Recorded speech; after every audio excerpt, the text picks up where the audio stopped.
needs at least the support of at least five federations, five football federations. And in the FIFA that has over 200 members, there should be at least five disgruntled federations who feel that that Sepp Blatter's time is up. But it is now left to those federations who will be brave enough to actually stick their neck out for Champaigne and hope that they do not receive any kind of backlash for supporting their position. But Jérôme Champagne has been in the FIFA system for quite a while. Yeah. He's been an executive for 11 years. For 11 years. Yeah. He's very well known. And he's worked very closely in Africa. He was actually a consultant to TP Mazembe at one particular point in time. And he's done a lot around football. He's also a career diplomat. He speaks fluent, I think 3 or 4 different languages as well. And he feels he's the man who has the candidature and the stature and the understanding of the game in order to bring the required change that a lot of people would like to see in FIFA. There's been talk about a lack of transparency in terms of the elections, in terms of voting processes, in terms of financing, and he said that he can bring up all that and much more. He said he'd like to expand the borders of football beyond what it currently is. You know, it's one thing for you to talk, another thing for you to walk. We're just hoping that he's just hoping that some people might find his candidature attractive enough to support him. But going against Sepp Blatter, a man who has been in FIFA since, I think maybe since he was a toddler. I mean, the man is pushing, he's over 70 now, and he doesn't want to go anytime soon. So it will be difficult for Champagne. All right, let's listen to Jérôme Champagne now, and we'll come back for more on Sports Tonight. I'm here to announce and launch my candidacy for the FIFA Presidency and the elections in 2015. During 11 years in FIFA, I served the International Federation, the national football associations, and football as a whole with dedication, honesty, and commitment. It's so important that this election cannot be a crowning, it cannot be a coronation. The distribution of the positions cannot be made by some people behind closed doors.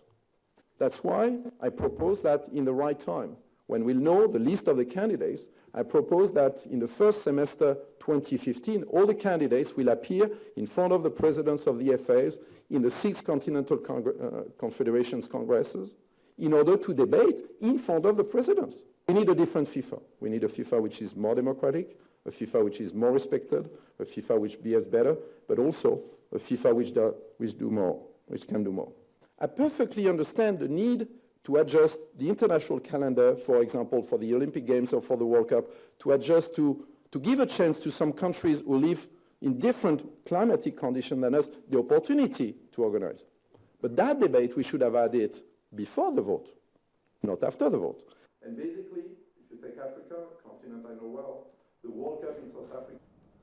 Well, interesting propositions from Jérôme Champagne, and you can understand why he wants a public debate. Yeah. Clearly, he feels that there are some opinion that he holds very strongly to that will be interesting for the entire world to see. Yeah, he just said it. Something that he actually said that made me to really agree with him was the debate he was talking about. A live debate. And face everybody, everywhere across the world.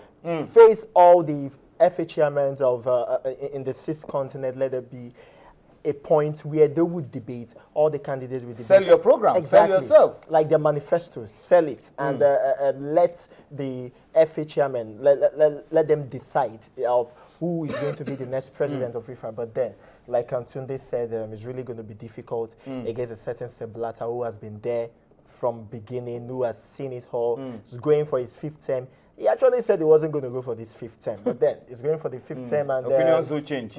And he has the backing, let's say the truth, he has the backing of more than, I think he has the backing of more than 70% of. And that's the structure. He has a structure. And the thing about being a FIFA president is that it gives you enormous leverage. You are like a global president yourself. Yeah. FIFA has more members than the UN. Some countries join FIFA before they even join the UN. What does that tell you? The immense power of football, and that is a position that guarantees a place anywhere where world leaders are gathered. Exactly. All right, so it's an interesting one, and let's link that very closely to what is going on in Nigeria. The Nigerian Football Federation will be having the extraordinary Congress in Warri, Delta State, this Saturday. And then that Congress will draw up a roadmap. They will, constitute electoral committee, the appeals committee, and then fix a date and a venue for the elections into the executive committee of the Nigerian Football Federation. Can we talk a little bit about this? Let's look beyond what the Congress will do this Saturday and look at preparations for an election. An opportunity for us to bring all the presidential candidates to a table for a debate. I think that would be amazing. Jérôme Champagne talked about organizing a debate with anybody who is interested in becoming FIFA president across the continents of the world. I think we should be able to do something I think it's okay. for elections into the NFF Executive Committee, particularly for those who want to head the NFF, those who want to be president. Organize a debate, let them come and sell themselves. It has happened before. I could remember in the last election that brought in Megeri, there was actually a debate on national television where the candidate came out to talk about how they intend to develop football. What their programs will be, so they can hold them to their programs. Exactly, way back in 2010. So it's not as if it has never happened before. But then the question is this, after the debate, what next? That is the thing. Are we able to hold you accountable? Exactly. That's very key. But then it's important for us to have this kind of debate so that people will get to know you and know what programs you have for football, and then we can hold you accountable to whatever you do when you are in office. Unfortunately, Tony, no matter what is said on TV or wherever in that debate, the people who are going to vote are a select few members of the Congress, not members of the public like you and I.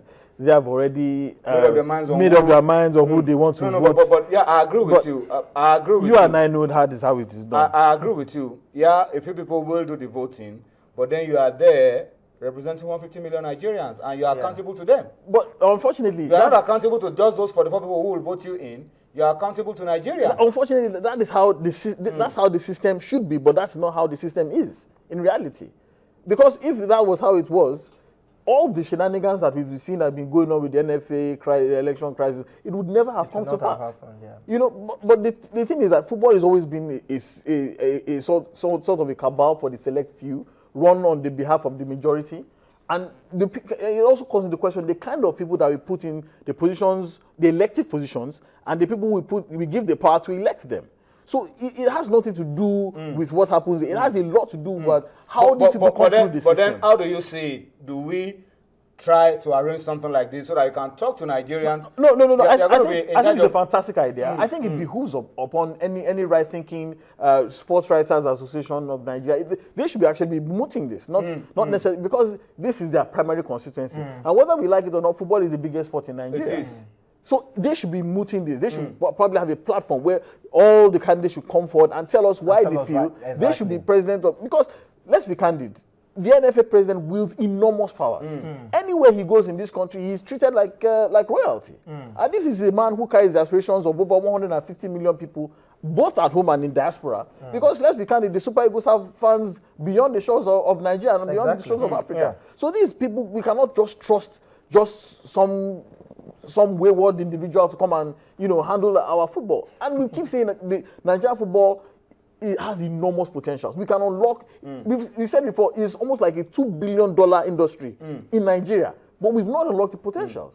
Okay, talk to us about it. Let us know what you feel via feedback. I know a lot of you have been sending us tweets about UEFA Champions League games currently going on, but let me just read a few of your tweets. Joseph at Joseph Obochi says, thanks for the good job you are doing. I'm a die-hard fan of your show. You are the reason why I'm always home before 9 p.m. Keep it up. Okay, thank you, Joseph, for that compliment. We are honored. That you rush home just to keep a date with Sports Tonight. Charles Nwaji says, is it true that the Nigerian Football Federation is holding meetings with Sia behind the scene to replace Keshi as Super Eagles coach? I have no idea about that at all. No. What I know is that the NFF are discussing with Stephen Keshi about a new contract. Whether somebody is doing a meeting behind the scene or not, I'm not very sure about that. Onogu Galacticos at Onogu Moha says, football under Blatter has improved tremendously.